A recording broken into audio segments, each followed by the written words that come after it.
তখন সন্ধ্যা নামছিল। সুলতানপুর ও তালতলার মাঝামাঝি অঞ্চলের ধুলো মাখা সরু কাঁচা পথ ধরে ফিরছিল বদরু মিয়া। মাথায় মচকা, কাঁধে বাঁশের লাঠি, যার দুই প্রান্তে দুলছিল দুটি ঝুড়ি। পাটের দড়িতে বাঁধা সেই ঝুড়ির ভিতর হাটে বিক্রি করা শেষ কিছু গৃহস্থলীর সামগ্রী। পাতিলে বানানো পিতলের হাঁড়ি, কাঠের হাতলওয়ালা কড়াই, লোহার বঁটি আর এক আধটা পানের কৌটো। হাটে আজ বেশ বিক্রি হয়েছে, তবে বিক্রির লোভে একটু দেরিও হয়ে গেছে ফিরতে। সূর্য ডোবার অনেককাল আগেই সে রওনা দিতে চেয়েছিল, কিন্তু আরে বদরু ভাই, এইটা দেন ওইটা দেন এইসব বলতে বলতে ক্রেতাদের আবদারে আটকে গিয়েছিল। এখন যখন সে ফিরছে তখন রাত নেমে এসেছে ভালোই। আকাশে পূর্ণিমার চাঁদ থাকলেও ঘন কালো মেঘে তা ঢাকা পড়েছে। গুড়ি গুড়ি শব্দ হচ্ছে মেঘে মেঘে, যেন উপরের আকাশে কারা পায়চারি করছে। আর দূরের বাঁশবনে বাতাস ঢুকে এক অদ্ভুত শোঁ শোঁ আওয়াজ তুলে যাচ্ছে।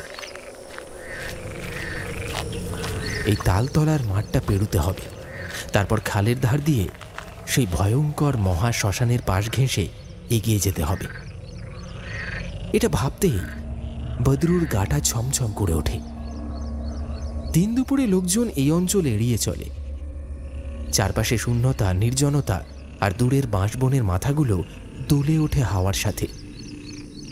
খালটা যেটা পাশ দিয়ে বয়ে যায়, সেই জলই গ্রামের ধান চাষে ব্যবহার করা হয়।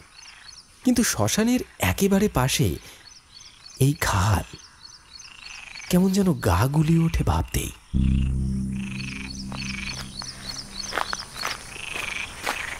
বদরু মিয়া হাঁটতে হাঁটতে নিজের মনে বিড়বিড় করতে থাকে, আফসোস আফসোস, একটু আগে হইলে ভালো হইতো রে বদরু। হাটে ভালো কেনা বেচা হইতেছিল, সেই লোভে বেশিক্ষণ বইয়া থাকা একেবারে উচিত হয় নাই। অহন রাত হইয়া গেল, কি জৈব কে জানে। এমন সময় হঠাৎ একটা কান্নার শব্দ।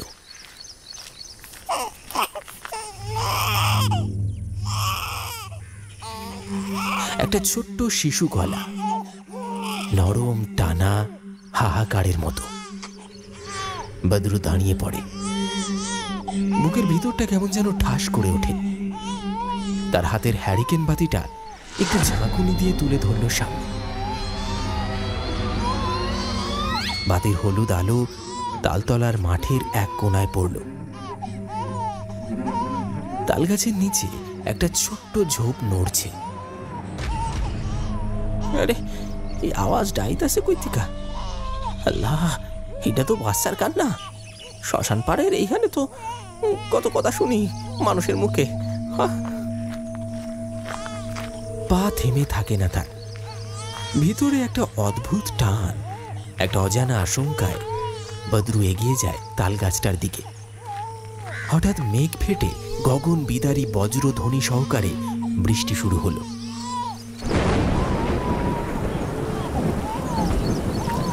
ঝমঝমিয়ে বৃষ্টি পড়তে লাগলো। কাঁপতে কাঁপতে সে দৌড়ে গেল ঝোপটার দিকে। আর সেখানে একটি অবিশ্বাস্য দৃশ্য। তালগাছের গোড়ায় কচি ঘাসের উপর একটা ফর্সা নাদুস নুদুস ফুটফুটে শিশু মেয়ে পড়ে আছে। মুখে জল, চোখে জল, তবুও এক অপার্থিব সৌন্দর্য তার মুখে। এমন এক শিশুকে কেউ ফেলে যেতে পারে? বদরু মিয়ার বুকটা কেঁপে ওঠে, চোখ ছলছল করে ওঠে। আরে আল্লাহ, কার পেটের খেলা কইরা এমন ফালাইয়াছিল? আল্লাহ তুমি সাক্ষী, আমি তো কোশমিন কালেও ভাষা পাইলাম না। এতদিনে তুমি যদি আমার দয়া করো, আমি তোমার সারা জীবন ভর শুক্রিয়া দিব। কোলে আয়। সে শিশুটিকে বুকে তুলে নেয়। তার চোখে তখন ঈশ্বরের সৃষ্টি, পিতৃস্নেহের ছবি। ততক্ষণে মুষলধারে বৃষ্টি শুরু হয়ে গেছে। ছুটে একটা বড় আম গাছের নিচে, ছোট্ট ছাউনি দেওয়া পরিত্যক্ত একটা কুঁড়ে ঘরের নিচে আশ্রয় নেয় বৃষ্টির হাত থেকে। শিশুটিকে বুকের সাথে জড়িয়ে রাখে, যেন হারিয়ে না যায় আবার।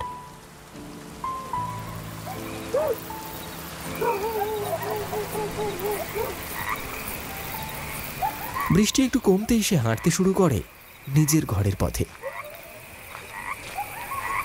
বাড়ির সামনে পৌঁছে চিৎকার করে ওঠে, নাজমা গো, আরে কই গেছো তুমি? আরে দেখো গো, তোমার লেগে কি নিয়ে আইলাম। দরজাটা খুলে যায়। নাজমা, তার স্ত্রী। এত রাত হলো, কি করছিলে তুমি? কত দেরি হয়েছে জানো? আরে সেই সব পরে শুনবা, আগে তো দেখো তোমার জন্য আল্লাহর দেওয়া তোফা নিয়ে আইলাম। বদরু তার ঝুড়ির ওপর থেকে গামছাটা সরিয়ে দেয়। হাসি মুখে তাকিয়ে থাকা শিশুটির মুখ দেখে নাজমা স্তব্ধ। তার মুখে বিস্ময় আর চোখে জল। একে কোথায় পেলে তুমি? বদরু সমস্ত ঘটনা খুলে বলে, কিভাবে তালতলার মাঠে শ্মশানের পাশে এই ঝড় বৃষ্টির মাঝেও শিশুটিকে সে তুলে এনেছে। তারা দুজনেই শিশুটিকে আপন করে নেয়, মাথায় হাত বুলিয়ে আল্লাহর কাছে শুকরিয়া আদায় করে।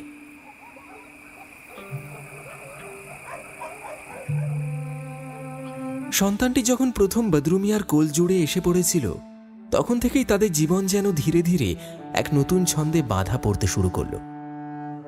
শিশুটির নাম রাখা হয়েছিল জয়ফুল, যে নাম শুনলেই মনে হয় যেন মাঠের ভিতর দিয়ে ছুটে চলা হাওয়ায় কোনো উড়ন্ত পাখি ডাকছে।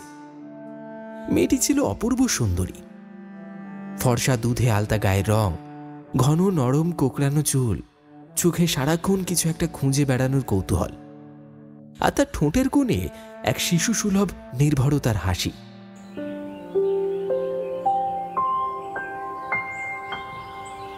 বদরু মিয়া তাকে মেয়ের থেকেও বেশি কিছু ভাবতে শুরু করে, যেন ওপরওয়ালার পক্ষ থেকে পাঠানো এক আশীর্বাদ। নাজমা তাকে আগলে রাখত যেমন করে কেউ নিজের প্রাণ আগলে রাখে। খেতে দিত নিজের হাতে, কপালে টিপ এঁকে দিত, আর রাতে শোয়াতো নিজের বুকের কাছে। এইরকম ভালোবাসা আর যত্নের মধ্যে দিয়ে জয়ফুল ধীরে ধীরে বড় হতে লাগল। 8 বছর বয়সে সে পাঠশালায় ভর্তি হলো। কাদামাখা পথ দিয়ে খালি পায়ে ছুটে যাওয়া ছোট্ট খুকি, হাতে খাতা পেন্সিলের থলে, পিঠে রংচঙে কাপড়ে সেলাই করা ব্যাগ। জয়ফুল ছিল খুব চটপটে, গল্প করতে ভালোবাসত। আর সেই দিনটা ছিল গ্রীষ্মের এক রোদ্দুপুর। পাঠশালায় অর্ধ দিবস ছুটি ছিল। গ্রাম জুড়ে নিস্তব্ধতা, কেবল দূরে কোথাও একটি বক ডাকছে। তালগাছের পাতা ঝিড়ঝিড়িয়ে নড়ছে। খুকি জয়ফুল জামরুল আর আম লিচু কুড়োতে বেরিয়েছিল। সে হাঁটতে হাঁটতে গ্রামের বাগান পেরিয়ে সেই তালতলার মাঠের দিকে যাচ্ছিল, যেখানে তালগাছের সারি যেন সোজা হয়ে উঠে গিয়েছে আকাশ ছুঁতে। পথে যেতে যেতে দেখা হয়ে গেল বুড়ো রহমান চাচার সঙ্গে, যিনি গরু চড়াতে বেরিয়েছিলেন। তিনি কপালে ভাঁজ ফেলে বললেন, এই দুপুর বেলায় তুই কোথায় যাস খোকে? দাদু, খালপাড়ের বড় জাম গাছে অনেক পাকা জাম পড়ে আছে। আমার বান্ধবী বলেছে আমি সেটা কুড়াতে যাচ্ছি। বুড়ো রহমান থমকে গেলেন। তার চোখ হঠাৎ বড় বড় হয়ে উঠল। নিচু গলায় বললেন, খবরদার খুকি, ওইদিকে একা যাস না। ওখানে এমন কিছু আছে যেটা চোখে দেখা যায় না, তবু সেটা আছে। আমরা বড়রা দল না করে ওইখানে পাই দি না। জয়ফুল অবাক হয়ে বলল, ওখানে কি আছে দাদু? বলিস না, এক ডাইনি, যার ছায়া পড়ে না। জাম গাছটার মাথায় সে বসে থাকে নাকি, কাঁদে, হাসে, আবার গানও গায়। কথাটা শুনে জয়ফুলের মুখ শুকিয়ে গেল। ছোট্ট গলায় বলল, তাহলে আমি এখনই ফিরে যাচ্ছি, বাবাকে নিয়ে যাব পরে। বুদ্ধিমানের মেয়ে এই বটে তুই। যা যা, বাড়ি ফিরে যা।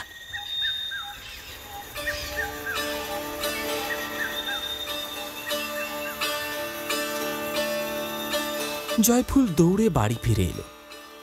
বাড়িতে এসে দেখে নাজমা দাওয়ায় বসে হাত বুলোচ্ছেন পেটের উপর, মুখে একটা ক্লান্তির ছাপ। জয়ফুল ঘরে ঢুকে সোজা মায়ের কাছে এসে বলল,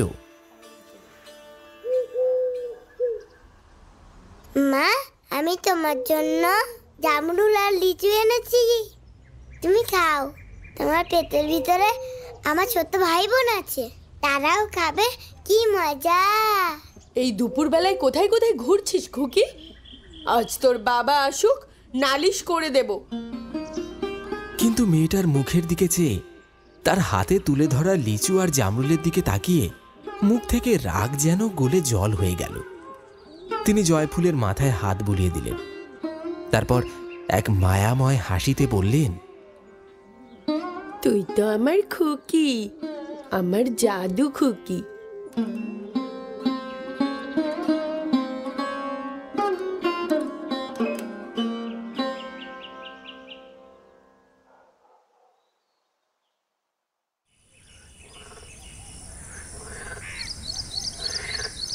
রাত গভীর, আকাশে এক চিলতে চাঁদও নেই, সব যেন থমথমে নিস্তব্ধ। এমন সময় হঠাৎই নাজমার প্রসব যন্ত্রণা শুরু হলো। ঘরের কোণে কাঁপতে কাঁপতে বসে পড়ল সে, মুখে যন্ত্রণার ঘাম ঝরছে। বদরুমিয়া বাইরে পায়চারি করতে করতে প্রায় অস্থির, বারবার আকাশের দিকে তাকায় আর আল্লাহর কাছে মোনাজাত করে। পাশের বারান্দার এক কোণে জয়ফুল নিঃশব্দে বসে আছে, চোখের পাতা পড়ছে না, ঠোঁটে ভয়ের রং। ঘরের ভেতর দাইমা প্রবেশ করেছেন, সঙ্গে গ্রামের আরও 3 জন অভিজ্ঞ মহিলা। সবাই ব্যস্ত, হাতের তোয়ালে জল ভেজানো, আগুনে গরম করা ধাতব ছুরি, শিশুর জন্মের প্রস্তুতি চলছে। আর একটু পরেই এক হৃদয় কাঁপানো কান্নার শব্দ ঘরের ভিতর থেকে ভেসে এলো। নবজাতিকা কন্যার কান্না। বদরুমিয়া আর জয়ফুলের মুখে আনন্দের হাসি ফুটে উঠল। নাজমা ফুটফুটে এক কন্যা সন্তানের জন্ম দিয়েছে। বাড়িতে আনন্দের বন্যা বইল।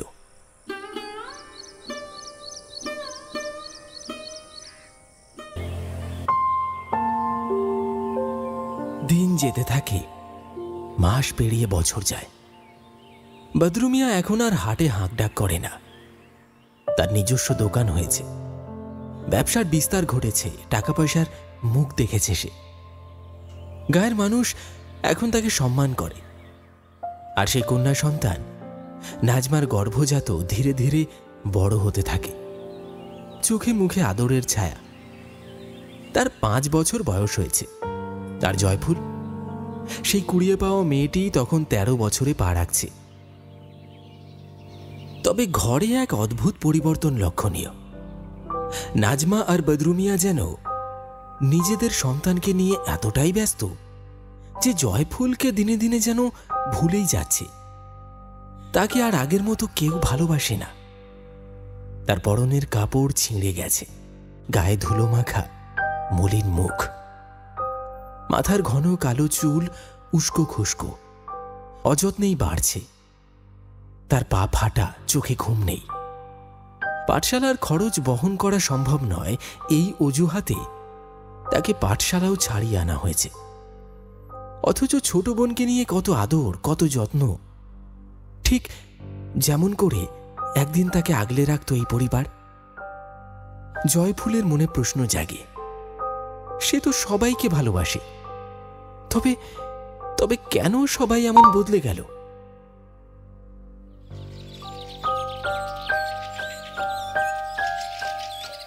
সেদিন একটা ছোট্ট ভুল করেছিল সে। দুপুরবেলা ভুল করে গরম দুধ ফেলে দিয়েছিল। আরে তুই কি মানুষ হয়েছিস?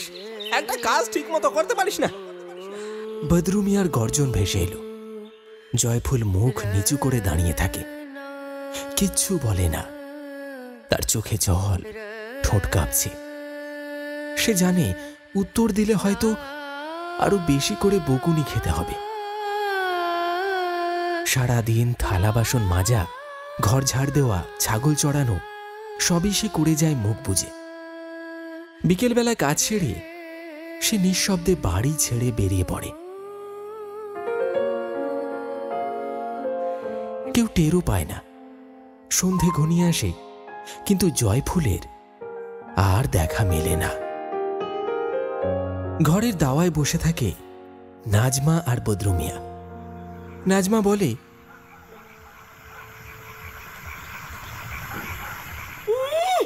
আপদ গিয়ে মরেছে কোন চুলোর দুয়ারে, ঠিক ফিরে আসবে, পেটে খিদে লাগলেই ফিরে আসবে। কিন্তু বদরু মিয়ার মনটা কেমন যেন কচকচ করে ওঠে। মনে পড়ে যায় সেই রাতের কথা, যেদিন সে হাট থেকে ফেরার পথে কুড়িয়ে পেয়েছিল এই মেয়েটিকে। মনে মনে ভাবে, তাকে কি সত্যি অবিচার করা হচ্ছে?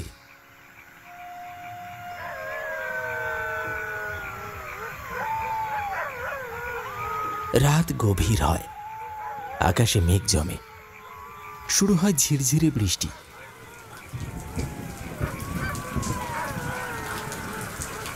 কিন্তু তবুও জয়ফুলের দেখা নেই। চিন্তিত হয়ে বদরু মিয়া এক হাতে হ্যারিকেন আর এক হাতে লাঠি নিয়ে বেরিয়ে পড়ে।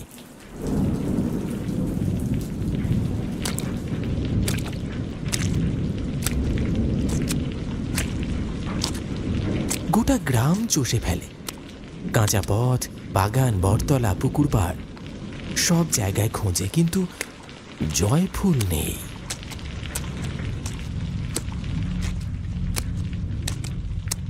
কোথাও নেই সে। আকাশে বজ্র ডাকছে, ঝিরঝির বৃষ্টির ছায়ায় ভিজে যাচ্ছে তার পিঠ। বাতাসে যেন কোনো অদ্ভুত ঘ্রাণ ভাসছে, কোনো অজানা আশঙ্কার ঘ্রাণ।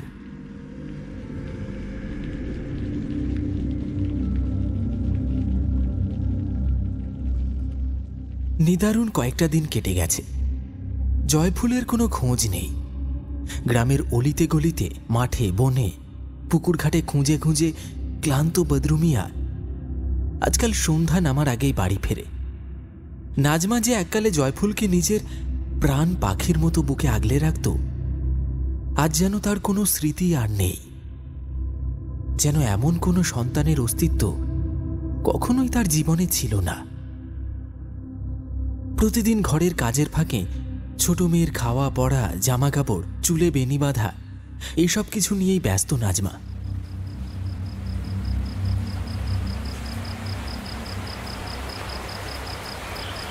সেদিন রাতে বারান্দার এক কোণে খুপড়ি আলোয় বসেছিল বদরু মিয়া। হালকা বাতাসে শিউলি ফুলের গন্ধ। পাশে বসে চুলে বেনি বাঁধতে বাঁধতে নাজমা বলল, এই শোনো না, সামনে ঈদ, ছোটটার জন্য একটা ভালো জামা কাপড় কিনে দিতে হবে। বদরু মিয়া চুপ করে থাকে। তার চোখে আজও ঝিলিক দেয় সেই দৃশ্য, যখন একটা তালগাছের গুঁড়ির পাশে কাঁদতে কাঁদতে পড়ে থাকা ফুটফুটে জয়ফুলকে কুড়িয়ে পেয়েছিল সে। জয়ফুলের মুখখানা আজও মনে পড়ে। হঠাৎ বলে ফেলে, চোখে কেমন আলো ছিল মেয়েটার, একেবারে সরল সাদা সিধা। নাজমা বিরক্তির স্বরে বলে ওঠে, আহ, অত কথা বলো না তো। কোথাও গিয়ে মরেছে বোধহয়, আমাদের খোঁজ করে?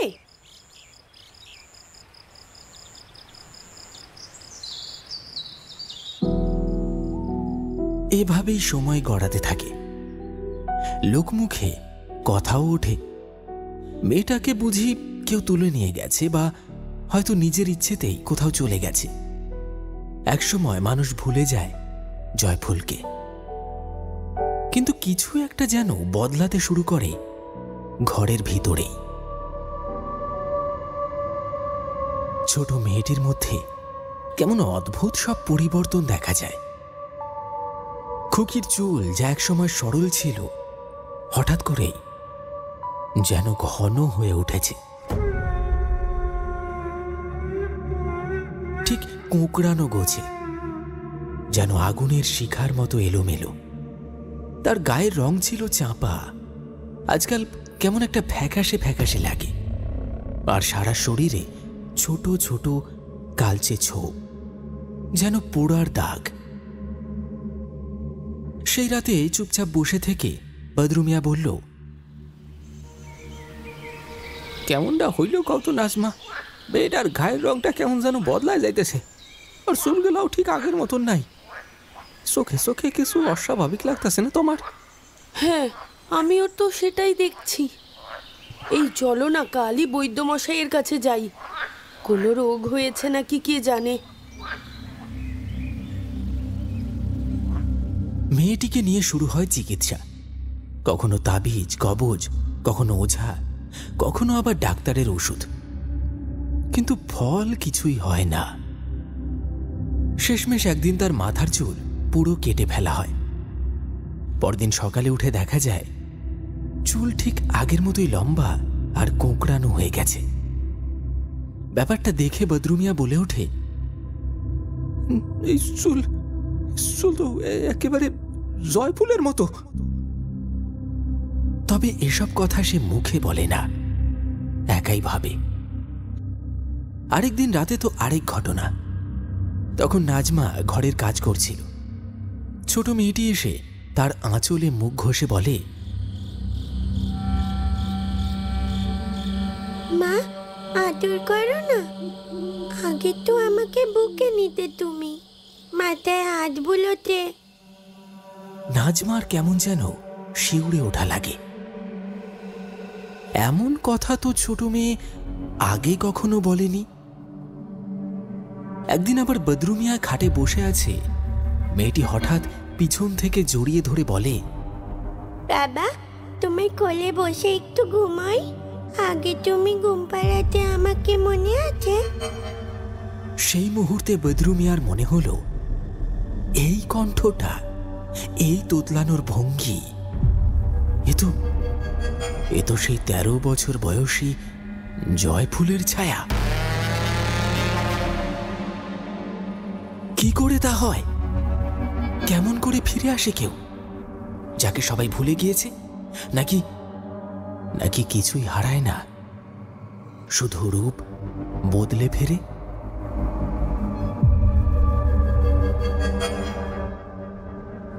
বাতাসে ঘামের সঙ্গে মিশে যায় এক অচেনা গন্ধ, যেন ধুলো মাখা ফেলে আসা কোনো বিকেলের কোনো অভিমানী মেয়ের চাপা কান্নার গন্ধ।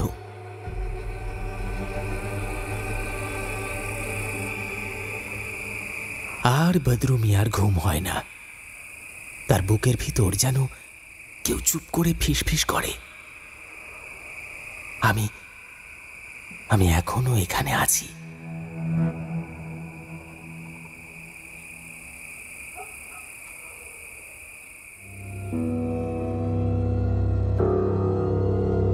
ঈদের ঠিক আগের দিন সকাল থেকে ঘরে বসে আছে বদরু মিয়া। বারান্দার বাঁশের খুঁটির পাশে বসে থাকা তার ছোট মেয়েটিকে দেখে আজকাল আর চেনাই যায় না। আগে যখন সে খেলতো, মাটিতে ফুল আঁকতো কিংবা পাখি অথবা জলের ঢেউ, তখন চোখে থাকতো এক রাশ শিশুদের নিরীহ সরলতা। এখন সে চুপ করে বসে থাকে, একরকম স্থির আর নিষ্পন্দ। মাথার কোঁকড়ানো চুলে ঘোরালো আলো পড়ে ঝিলিক দেয়।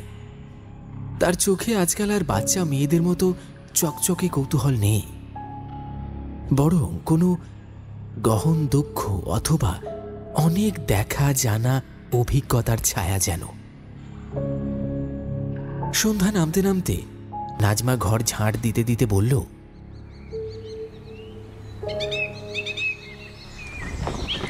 আজকাল মেয়েটা খাওয়া দাওয়া ঠিক মতো করে না, চুপচাপ বসে থাকে।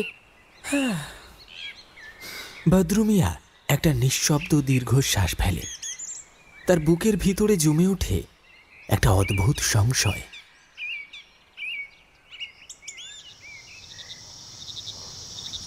রাত বাড়ে, হ্যারিকেন নিভু নিভু, বাইরে অন্ধকার গাঢ় হচ্ছে। ছোট মেয়েটি বিছানায় বসে নিঃশব্দে তার পুতুলের মাথা আঁচড়াচ্ছে, ঠিক সেইভাবে যেভাবে জয়ফুল তার ছোটবেলায় নিজের চুল আঁচড়াত। হঠাৎ মেয়েটি মুখ তুলে বলে, বাবা জানো তো, আমি রাতে জানালার বাইরে দাঁড়িয়ে থাকা সেই মেয়েটাকে দেখি। সে বলে ওর নাম চুপ চুপ, এইসব বলবি না। কিন্তু বদরু মিয়ার গায়ে কাঁটা দিয়ে ওঠে। কে রে? কে সেই মেয়েটা? মেয়েটি তখনও হাসছে, তার ঠোঁটে সেই রহস্যময় শিশু হাসি, কিন্তু সেটা যেন ছোট মেয়ের নয়, যেন কারো অনেক কালের অভিমান আর নীরব প্রতিশোধের ছায়া। রাতের নির্জনে একসময় হঠাৎ চেঁচামেচি শুনে বদরু মিয়া ছুটে আসে মেয়ের ঘরে। বিছানায় দেখা যায় মেয়েটি চিৎকার করছে, তার চোখ খোলা কিন্তু তাকিয়ে নেই, যেন নিঃস্ব আর রক্তহীন চোখ। ঘরের বাতাসে ভেসে আসে পোড়া কিছুর গন্ধ, যেন কোনো সুগন্ধ নয়, কোনো পোড়া চুল কিংবা পুরনো শাড়ির আঁচলের মতো গন্ধ। সেই মুহূর্তে নাজমা বলে ওঠে, আজকে আবার ওর গায়ের দাগগুলো সেই বেড়েছে, আর চুলটা কেমন যেন। আমি রাতে ঘুমানোর আগে ওর চুল ছাঁটিয়ে রেখেছিলাম, কিন্তু আবার সেই লম্বা চুল ফিরে এসেছে। এ তো স্বাভাবিক নয়। বদরু মিয়া স্তব্ধ। ধীরে ধীরে এগিয়ে গিয়ে মেয়েটির পাশে বসে। মেয়েটি তখন ধীরে ধীরে চোখ খুলে বলে, আমার নাম জয়। জয় না না, আমি তো বড় খুকি। তার হাসির আওয়াজ যেন ফাঁকা শূন্য গহ্বর থেকে উঠে আসছে, ভেজা পাতার উপরে টপ টপ শব্দের মতো। এমন এক হাসি যার উৎস বোঝা যায় না, যার অর্থ শুধুই আতঙ্ক।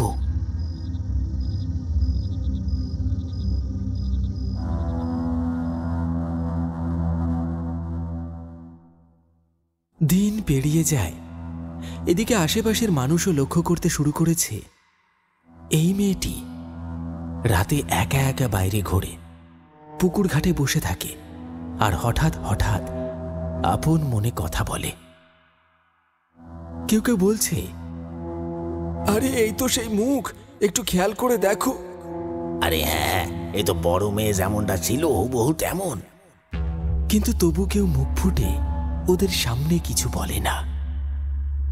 কারোর দৃষ্টি সাহস করে না চুম্বকের মতো টানা সেই চোখের দিকে তাকাতে। বদরু মিয়ার মনে পড়ে যায় জয়ফুল ছোটবেলায় কি বলতো, বাবা, যদি আমি একদিন হারিয়ে যাই, তুমি খুঁজে নেবে? এখন সেই প্রশ্ন যেন অন্য রূপে ফিরে এসেছে, যেন কেউ আরেকজন, কেউ অদ্ভুত, কেউ পুরনো, ধীরে ধীরে উঠে আসছে। অথচ এখনো সবকিছু নিশ্চিত নয়।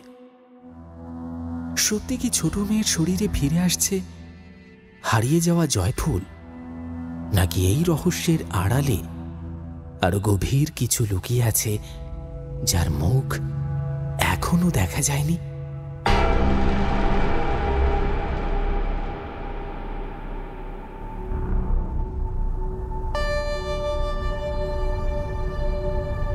ঘরের চারিদিকে সময় যেন জমাট বেঁধে বসে আছে। বাতাসে শিউলি ফুলের গন্ধের পরিবর্তে এখন এক ধরনের মৃতবৎ ঠান্ডা। দেয়ালের ছায়াগুলো আজকাল নড়ে ওঠে মাঝরাতে, আর বদরু মিয়া জানে কোনো কিছু আবার ফিরে এসেছে।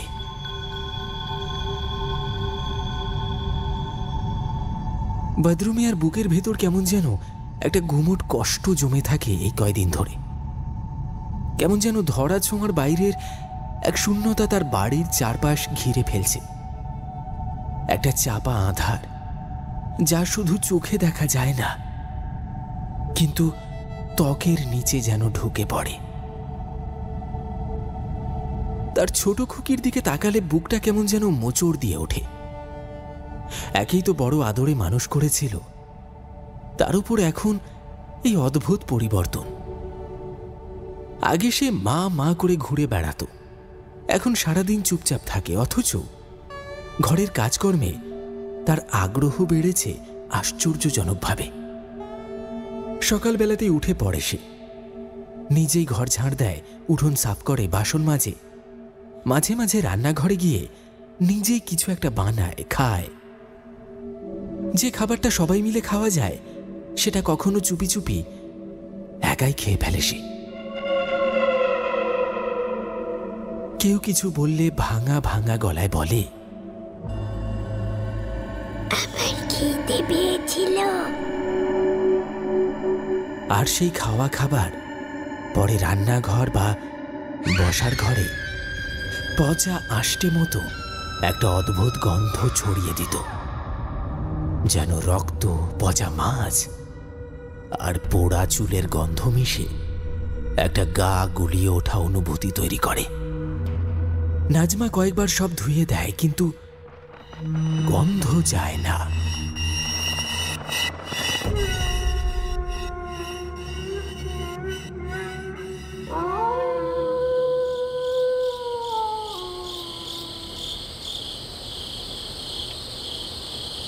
জ্যোৎস্নার আলো ছুঁয়ে গেছে পানের পাতার ডগায়।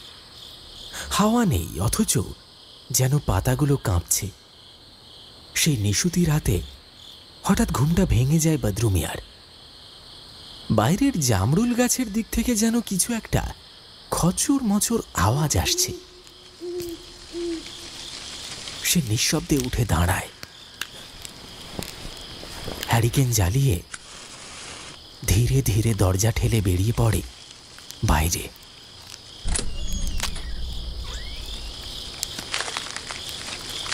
তার শরীরটা কাঁপছে, কিন্তু বদরু থামে না। গাছটার কাছে পৌঁছে যেতেই তার চোখ থমকে যায়। সেই জামরুল গাছের মাঝারি ডালে দুটো পা দুলিয়ে বসে আছে তাদের ছোট খুকি। তার এলোমেলো চুলগুলো ঝুলে পড়েছে কপালের উপর, মাথা নিচু, হাতের একদিকে জামরুল আর অন্য হাতে একটা জ্যান্ত হুতম পেঁচা। সে জামরুল ছিঁড়ে ছিঁড়ে খাচ্ছে, ঠিক যেমন ভাবে জয়ফুল গাছে চড়ে ফল ভেঙে খেত। মাঝে মাঝে আঙুলের ফাঁক দিয়ে রস পড়ে যাচ্ছে জামার ওপর। অন্যদিকে পেঁচাটার শরীর থেকে সে নিঃসংশয়ে পালক ছিঁড়ে ফেলছে, আর সেই কাঁচা মাংস চিবিয়ে খাচ্ছে ধীরে ধীরে। রক্ত টাটকা লাল আর ঘন তাজা, যেটা গড়িয়ে পড়ছে তার জামা বেয়ের নিচে। তার মুখ তখন সেই আদরের খুকির মুখ নেই। সেই মুখ যেন যেন জয়ফুলের, সেই হারিয়ে যাওয়া বড় খুকির রূপ, যাকে একদিন খেতে দেওয়া হতো না ঠিক মতো, যার কাঁধে চাপিয়ে দেওয়া হতো সংসারের বোঝা। বদরু মিয়ার ঠোঁট কাঁপে, নিজের অজান্তেই ফিস ফিস করে বলে ওঠে, জয়ফুল। ছোট খুকি মুখ তুলে তাকায়। তার ঠোঁটে একটুখানি বিকৃত হাসি, চোখে গভীর দৃষ্টির ভিতর অজস্র অপরাধ আর দুঃখের ছায়া। আর বদরু মিয়া কিছু না বলে চুপচাপ ঘরে ফিরে আসে। তার বুকের ভেতরে তখন কেবল একটা অনুতাপের কাঁটার মতো প্রশ্ন, এই রূপে ফিরে এসে কি প্রমাণ করতে চাইছে সে?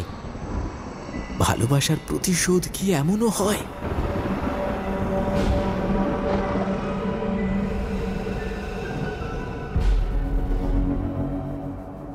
কিছুক্ষণ পরেই বাইরে থেকে আবার আওয়াজ আসে, জলের বালতির খচমচ, তারপর জলের ঢল ঢল আওয়াজ। মেয়েটি নিজের শরীর ধুচ্ছে, যেন যেন জামা থেকে রক্ত ধুয়ে ফেলছে। বদরু মিয়ার ঠোঁট শুকিয়ে আসে।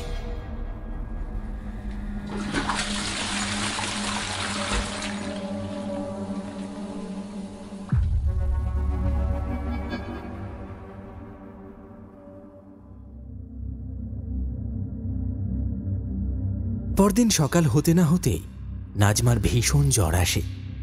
বেলা বাড়ার সঙ্গে সঙ্গে জ্বর আরো বেড়ে যায়।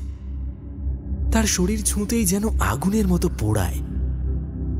গলায় আওয়াজ নেই, চোখে ঘোর। মাঝে মাঝে জ্বরের ঘোরে সে বলে ওঠে, সেই মেয়ে, সে ফিরে এসেছে। সে চায় কিছু। কই কই, আমি তো কিছু করিনি। এইভাবে চলতে চলতে 4 দিনের মাথায় হঠাৎ এক রাতেই দম বেরিয়ে যায় নাজমার। কেউ বুঝে উঠতে পারে না ঠিক কি রোগ ছিল, কিভাবে এলো আর কিভাবে এত দ্রুত শেষ হয়ে গেল।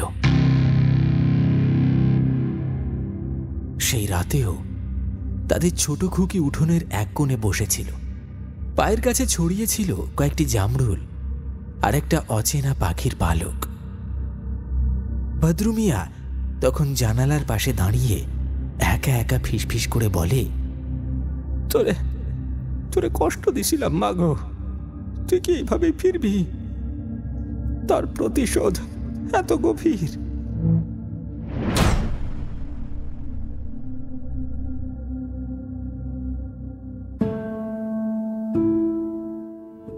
বদরু মিয়ার অবস্থা এখন আর স্বাভাবিক নেই, যেন কোনো জিন ভর করা এক উন্মাদ লোক। দুপুরবেলায় গ্রামের চারপাশ নিস্তব্ধ। তালগাছ আর খেজুর পাতায় ঝিম ধরা বাতাসও যেন ঘুমে ঢলে পড়েছে। রোদ এমন যে দিগন্ত যেন জ্বলছে আগুনে। সেই অসহ্য দুপুরে খালি পায়ে, কাঁধে ফাটা জামা, মাথার চুল উস্কো খুস্কো আর চোখ দুটো লাল রক্তে ভরা হয়ে তালতলার মাঠ ধরে এগিয়ে চলেছে বদরু মিয়া। খোঁজ তার বড় মেয়ের। রাস্তার পাশে দেখা মিলল রিক্সা চালক বংশীর। মিয়া কই যান এই রোদে? চলে যা হারামজাদা, শয়তানের খেকিয়ে উঠল বদরু। গালির ধাক্কায় বংশী থতমত খেয়ে কিছু না বলেই সরে গেল। বদরুর গন্তব্য সেই পুরনো খালপাড়, যেখানে কোনো এক বর্ষায় এক কুড়িয়ে পাওয়া ফুটফুটে মেয়ের জীবনের সূচনা হয়েছিল। বদরু মিয়া এসে দাঁড়ায় সেই খালের কিনারে। চারপাশ নিস্তব্ধ। ঝোপঝাড়ের ফাঁকে দুপুরের বিষণ্ণতা ছড়িয়ে আছে। খালের জলে রোদের প্রতিফলন। আর ঠিক সেখানেই জলে পা ডুবিয়ে বসে আছে এক বাচ্চা মেয়ে, মাথা নিচু করে নিঃশব্দে। বদরুর চোখ কুঁচকে ওঠে। জয়ফুল, জয়ফুল, তুই ফিরে এসেছিস? আগে বললি না কেন? কই ছিলি রে এতদিন? আমরা তোকে তো তাড়াইনি তো। মেয়েটি মুখ তোলে। সেই চেনা চোখ, সেই অব্যক্ত কষ্ট আর এক চিলতে মৃত হাসি। তারপর বলে ওঠে এক অদ্ভুত অথচ আর্ত কণ্ঠস্বরে, আমি তো কখনো যেতে চাইনি আব্বা। আমি তো চেয়েছিলাম একজন বাবা, একজন মা, যারা আমায় একটু ভালোবাসবে, অন্য কিছু চাইনি। কিন্তু যখন আমার ছোট্ট বোন জন্মালো, তখন আমি হয়ে গেলাম বাড়ির বাড়তি বোঝা। আমাকে দিয়ে বাসন মাজানো হলো, উঠোন ঝাড় দেওয়া হলো, খেতে না দিয়েও কাজ করানো হলো। তুমি তো তখন একবারও জিজ্ঞাসা করনি, খুকি খিদে পেয়েছে? বদরু স্তব্ধ। মেয়েটি বলে চলল, জানো আব্বা, সব সন্তান একই রকম নয় ঠিকই, কিন্তু এক পেট ভালোবাসা যদি কাউকে দাও, অন্য আরেকজনকে না দাও, তাহলে সেই অভাবটা খুব বিষ হয়ে যায় ভেতরে ভেতরে। আমি চেয়েছিলাম শুধু ওইটুকুই। আর সেদিন রাতে আমি এই খালপাড়ের জলে নেমে গিয়েছিলাম, কেউ খোঁজই করলো না আমার। তারপর সে হালকা ভেজা চোখে বলে, তবে আমি ফিরে এসেছি আব্বা, ওই ছোট্ট খুকিটার শরীরে। আমি ফিরে এসেছি তোমার কাছ থেকে আমার প্রাপ্য ভালোবাসা আদায় করতে। বদরু মিয়ার গাল বেয়ে ঝরে পড়ে 2 ফোঁটা জল। সে আর কিছু বলতে পারে না, জিভ যেন অবশ হয়ে যায়।